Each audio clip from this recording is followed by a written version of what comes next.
Bonsoir, chers auditeurs. Nous sommes encore au rendez-vous du lundi. Vous écoutez le pasteur Guy Degbe sur notre page Réfléchir autrement. Donc nous allons continuer notre entretien sur les compétences spirituelles au service du physique. Et aujourd'hui, nous allons parler de la foi.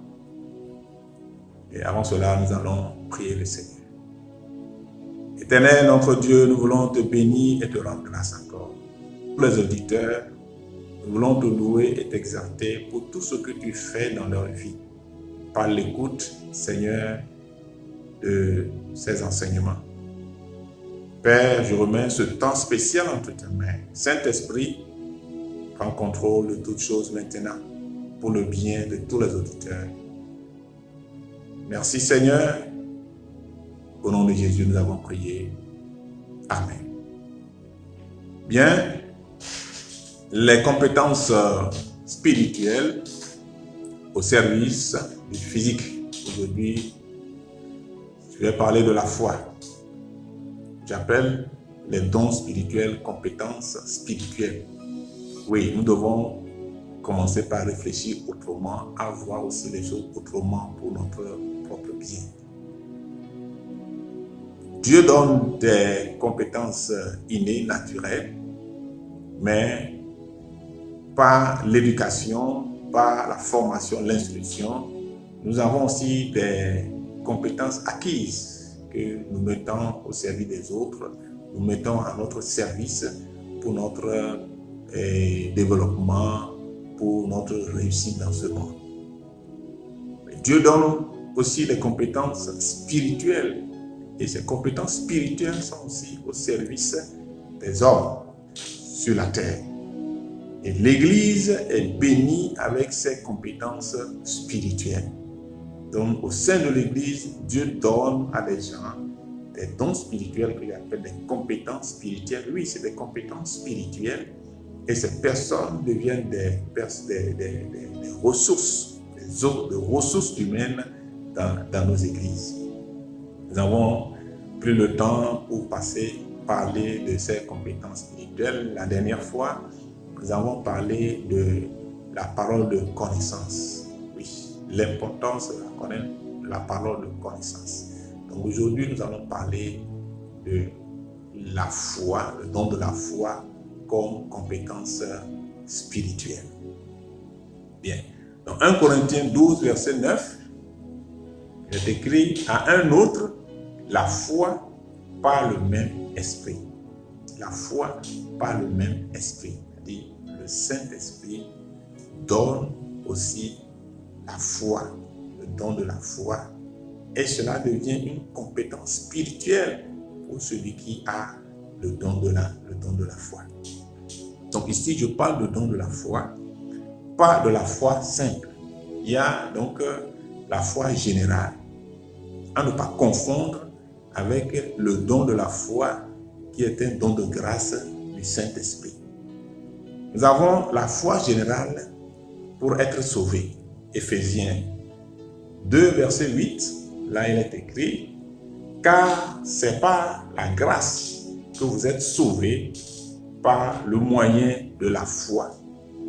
Et cela ne vient pas de vous, c'est le don de Dieu.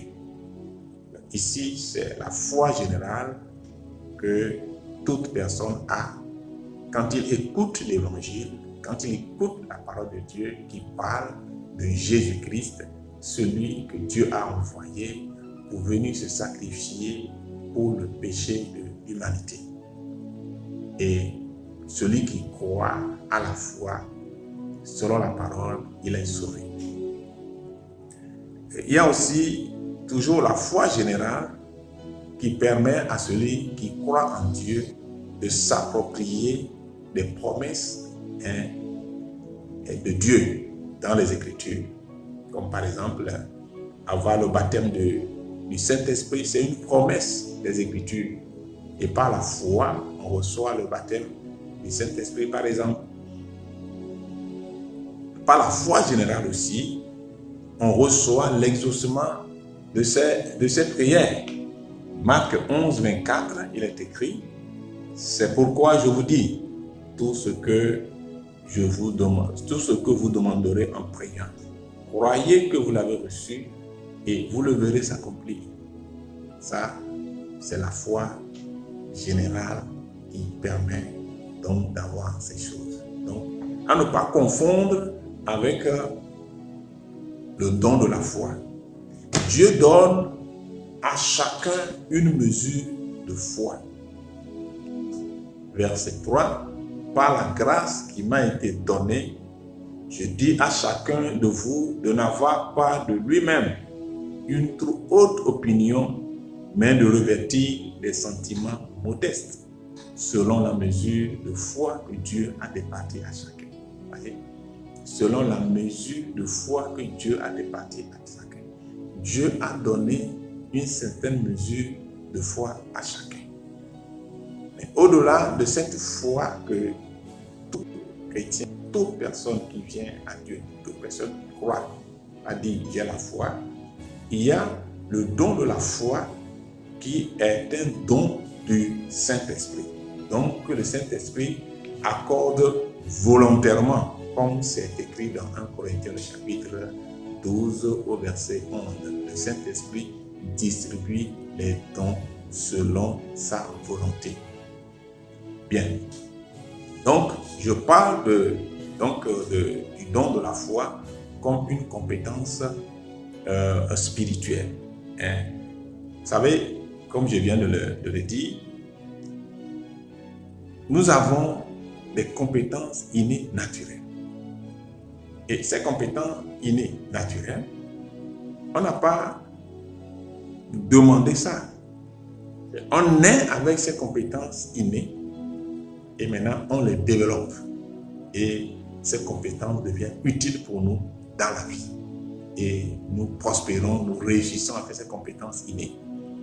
Et il y a aussi les compétences acquises par l'éducation et l'instruction qui font aussi de nous des gens importants dans ce monde, des gens qui réussissent dans ce monde. Et nous devons aussi commencer par réfléchir autrement par rapport à ce qui est écrit dans la parole de Dieu concernant les dons spirituels. Donc les dons spirituels aussi, celui qui naît en Christ, par la foi en Jésus-Christ, le Saint-Esprit par la foi, s'il croit en la parole de Dieu, le Saint-Esprit lui donne des dons spirituels et ça devient une compétence pour la personne. Et donc nous devons commencer par réfléchir autrement et voir aussi les dons spirituels comme ça. Oui, donc c'est ce que nous devons comprendre en lisant la parole de Dieu et donc en voyant aussi des gens manifester donc ces dons du Saint-Esprit. Vous savez, nous n'avons pas les mêmes dons innés naturels. Nous n'avons pas les mêmes dons qui sont acquis par l'éducation ou l'instruction. De la même manière, nous tous qui sommes en Christ, nous n'avons pas tous les dons spirituels que j'appelle les compétences spirituelles. Dans 1 Corinthiens 12, 30, il est écrit « Tous ont-ils le don de guérison? Tous parlent-ils en langue? Tous interprètent-ils » Donc il s'agit ici quoi? Des dons du Saint-Esprit. Et là, donc on peut ajouter « Tous ont-ils le don de la foi? » Vous voyez? Et là, la réponse est non. Tous n'ont pas le don de la foi. Tous ne parlent pas, n'interprètent pas les langues. Donc vous voyez que de la manière dont nous n'avons pas tous les mêmes dons innés. Ainsi aussi, nous n'avons pas tous les mêmes dons spirituels que j'appelle des compétences spirituelles. Donc, le don de la foi, c'est un don surnaturel du Saint-Esprit. un don surnaturel du Saint-Esprit. Si nous voulons un peu expliquer, ou bien on se pose la question, qu'est-ce que le don de la foi? Eh bien, le don de la foi, c'est un don surnaturel du Saint-Esprit par lequel ce qui est prononcé ou désiré par un homme ou déclaré par Dieu finit par s'accomplir. Voilà. Ça, c'est un don spirituel. C'est une compétence spirituelle. Et donc, prononcer des choses sont accomplies. Mais ici, je vais donner un ou deux témoignages concernant le don de la foi afin que vous compreniez l'importance du don de la foi que nous devons exprimer et nous devons croire en ces dons de la foi. Je suis pasteur et j'exerce le ministère pastoral au sein de l'Église. Bien, il est arrivé que un enfant est né avec une malformation du cœur. Une malformation du cœur. Et cet enfant a été pris en charge par une organisation qu'on appelle Terre des Hommes pour le suivi. Et à l'âge de 10 ans, ils ont pu évacuer cet enfant en France pour une première opération du cœur. Donc l'enfant a subi une opération du cœur à l'âge de 10 ans. Et il est revenu au pays, au Togo. 3 ans après, dans sa 13e année, sa santé n'allait pas toujours. Le cœur ne fonctionnait pas toujours bien. Et l'enfant était suivi sur place ici par les cardiologues. Ils sont en contact avec les cardiologues et chirurgiens en France. Donc, puisque la santé de l'enfant n'allait pas bien, ils ont recommandé une deuxième intervention chirurgicale sur son cœur. Ce qui a été fait, toujours en France. Et l'enfant est encore revenu au pays. 3 ans après, dans sa 16e année, la santé de l'enfant n'allait pas toujours. L'enfant a des difficultés à faire des efforts physiques. Il ne pouvait pas marcher sur plus de 100 mètres. Donc aller à l'école est difficile pour cet enfant. Donc il faut toujours un moyen de transport pour l'amener à l'école, pour l'amener à la maison, etc. Et donc on projetait donc une 3e opération pour maintenir un peu en vie cet enfant-là. Mais c'était une opération risquée.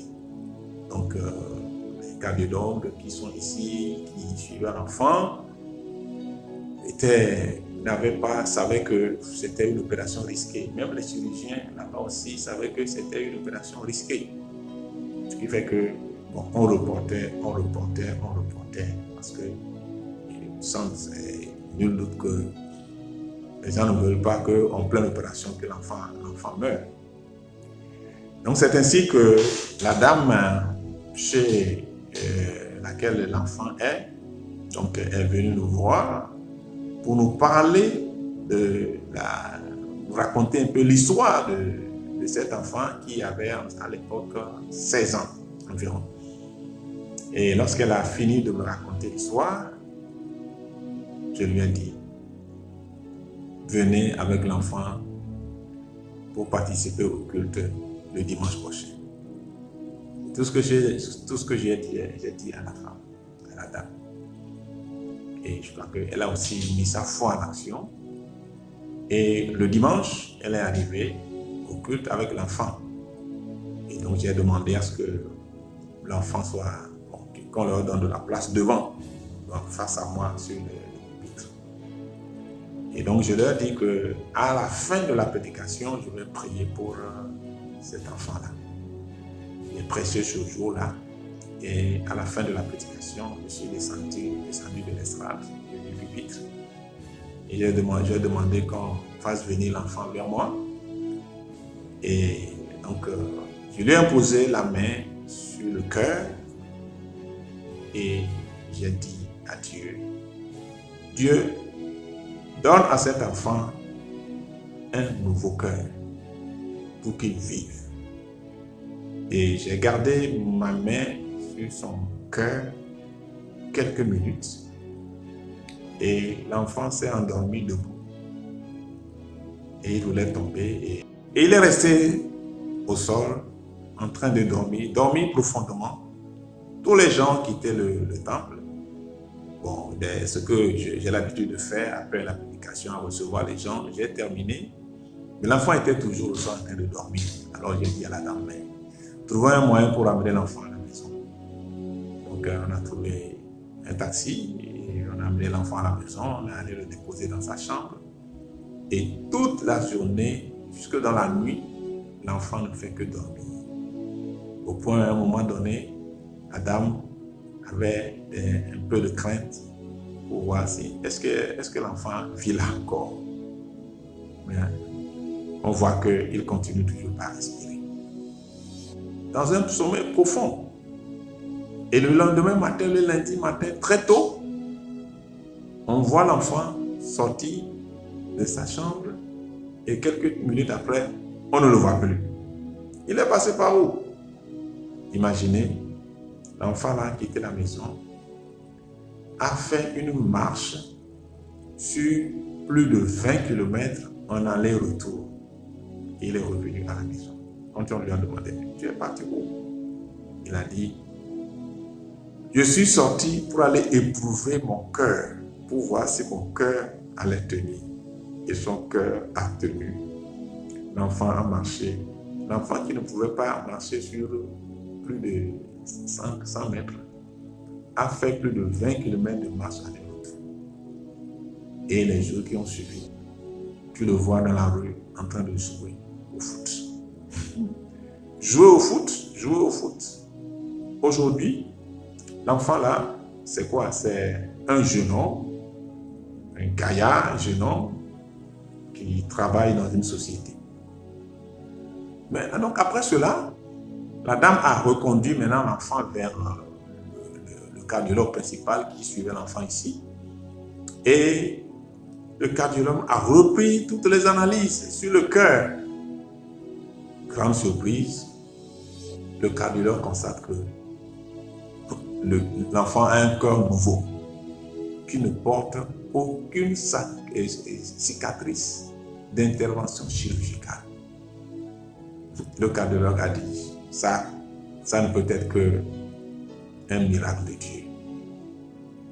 Il a envoyé les rapports en France. Les chirurgiens ont consulté les résultats. Ils ont dit, est-ce qu'il y a encore un Dieu dans ce monde qui opère ces miracles? C'est tout simplement ce qu'ils ont dit. Bien-aimé dans le Seigneur, toi qui m'écoutes, ça c'est quoi? C'est la manifestation du don de la foi. J'ai exprimé ma foi. Parce que quand la femme racontait l'histoire, il y a eu une énergie qui m'a secoué et j'ai parlé par la foi. Amène l'enfant au culte. Le dimanche, je vais prier. Le dimanche, par la foi, j'ai imposé la main à l'enfant. L'enfant a un cœur nouveau. Voilà une compétence spirituelle que Dieu donne et que les gens ont. Mais comme les gens du monde se moquent souvent des gens quand on parle des compétences spirituelles, quand on parle des dons spirituels, des gens sont devenus incrédules et ils ont peur de manifester leur foi. Toi qui m'écoutes, tu peux manifester ce don de la foi. Peut-être que Dieu t'a donné ce don de la foi, qui est une compétence pour toi, mais parce que tu hésites, tu n'arrives pas à manifester ce don de la foi. Oui, il y a le don de la foi, c'est une compétence spirituelle. Je vais te donner un deuxième exemple avant de clôturer C'est donc ce message de ce soir. Un autre exemple, j'ai une dame, son mari est médecin. Son mari est médecin. Et cette femme est enceinte. Mais lorsqu'elle s'approchait du terme, elle a des rêves, des mauvais rêves, comme elle est allée accoucher et puis elle est morte. Sa belle-mère aussi a rêvé qu'elle est née. Donc, l'enfant a les pieds vers le bas. Ça veut dire qu'elle va subir une intervention chirurgicale. Bon, son mari étant médecin, son mari dit, bon, qu'est-ce qu'il y a à faire? Il n'y a rien à faire. Il faut attendre le jour là et bon, pour l'opération. Mais comme la femme rêvait qu'elle allait mourir, donc elle dit, elle ne peut pas attendre. Donc, elle a raconté ça à une amie qui est dans l'une de nos églises. Et l'amie est donc venue me voir, me raconter, parce que j'ai une amie qui a un problème. Je dis, ok, quel est le problème? Elle m'a raconté ça. J'ai dit à cette sœur de l'église, dis à ton ami de passer me voir au bureau à l'église. Donc, j'ai donné un rendez-vous. Donc, la femme m'a appelé, je lui ai donné un rendez-vous à l'église et elle est arrivée au bureau. Et je lui ai encore demandé qu'est-ce qui se passe. Elle m'a encore raconté toute l'histoire avec son compte qui est comme ça. Et bon, je lui ai dit, madame, est-ce que tu crois? Je crois. Elle dit, ok. J'ai pris la chaise, j'ai dit, madame, ok, tiens-toi bien, je vais prier pour toi. Tu vas voir, quelque chose va se passer tout à l'heure. Tu vas enfanter sans problème. Bien-aimé, c'est le don de la foi. Je dis, enfant, toi qui es dans ce ventre-là, je t'ordonne maintenant, tourne-toi normalement. Dieu qui a créé le sein maternel, Dieu qui forme l'enfant dans le sein maternel, a une disposition pour l'enfant, pour que l'enfant naisse normalement. Je te commande maintenant, tourne-toi et prends cette disposition maintenant. À l'instant même, l'enfant a commencé par bouger dans le ventre de la dame. La dame a commencé par sentir des douleurs. Elle a commencé par gémir. J'ai dit, madame, n'aie pas peur, tu ne vas pas enfanter. L'enfant est en train de prendre la position normale. Et quand on voit, elle est en robe, et quand tu vois le ventre est en train de bouger comme ça. Bouger, l'enfant est en train de bouger. Et puis, il y a un calme. Je dis à la dame, madame, c'est fini. L'enfant est bien tourné. Tu vas enfanter sans césarienne. Va reprendre les examens d'échographie. Quand elle est retournée, elle a dit ça à son mari, bon, ton mari, tu vois, les médecins, bon, c'est les histoires. Elle est à l'échographie, l'enfant a la tête en bas, bien positionné pour le jour de la délivrance. Et le jour de la délivrance, elle n'a pas eu de césarienne. Elle a enfanté normalement l'enfant, sans problème. L'enfant est en vie, elle est en vie. Voilà les compétences, voilà la manifestation d'une compétence spirituelle, le don de la foi. Je peux encore multiplier des exemples comme ça. J'ai vu beaucoup d'exemples comme ça dans le ministère. Oui, c'est une compétence spirituelle. Tu es homme de Dieu, tu es serviteur de Dieu, examine ta vie. Peut-être que Dieu t'a donné cette compétence spirituelle, mais parce que tu ne crois pas, parce que tu hésites, parce que tu écoutes les gens, alors tu n'exerces pas cette compétence spirituelle. Cette compétence spirituelle, Dieu te l'a donnée pour le mettre au service des autres. C'est cette compétence qui va faire de toi un homme important aux yeux de Dieu. Comme les compétences innées font des gens importants aux yeux de Dieu. Comme les compétences acquises par l'éducation, l'instruction font des gens importants dans ce monde. Les compétences spirituelles aussi font de toi un homme important dans ce monde, important aux yeux de Dieu. Que le Seigneur vous bénisse. Donc le lundi prochain, nous allons continuer par explorer ces compétences spirituelles, les dons du Saint-Esprit, donc que j'appelle les compétences spirituelles. Donc, à lundi pour un autre exemple et pour d'autres témoignages. Dans le nom de Jésus. Amen. Je vais prier pour toi. Seigneur, je te bénis et je te rends grâce pour tous les auditeurs et ceux qui vont écouter, Seigneur, ce message. Père, je prie pour ce serviteur-là qui, pendant longtemps, n'a pas cru en cette compétence spirituelle que tu as mis en lui. Je prie maintenant dans le nom de Jésus pour un feu nouveau dans ce serviteur, de cet enfant de Dieu au nom de Jésus-Christ de Nazareth, pour la manifestation des compétences spirituelles, pour la gloire de Dieu au service des hommes, au nom de Jésus-Christ de Nazareth. Béni soit ton nom, Seigneur, reçois la gloire dans le nom de Jésus. Amen. Amen.